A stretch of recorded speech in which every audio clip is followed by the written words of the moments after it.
The July 9th deadline for striking a trade deal with Washington is fast approaching, and Donald Trump isn't happy with Japan.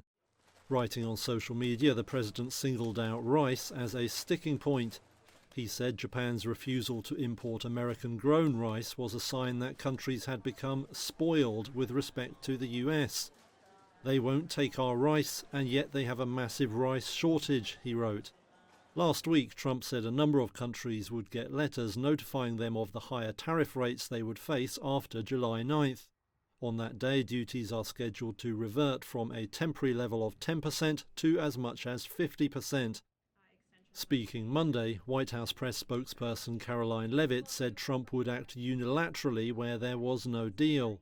He is going to set the rates for many of these countries if they don't come to the table to negotiate in good faith. And he is meeting with his trade team this week to do that. In June, Treasury Secretary Scott Bessent had floated the idea of extending the deadline for countries that were holding talks. Now he says he expects a flurry of deals before the deadline, with Trump alone to decide on any extensions.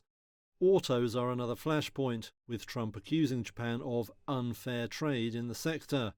For its part, Tokyo's chief trade negotiator has warned of serious damage to Japan's economy if a 25% tariff on imported cars remains in place. Meanwhile, the EU is reportedly resigned to a deal that maintains a 10% baseline tariff on its goods, but wants a US commitment to cut duties on products including drugs and aircraft in return. That was according to reports by Bloomberg.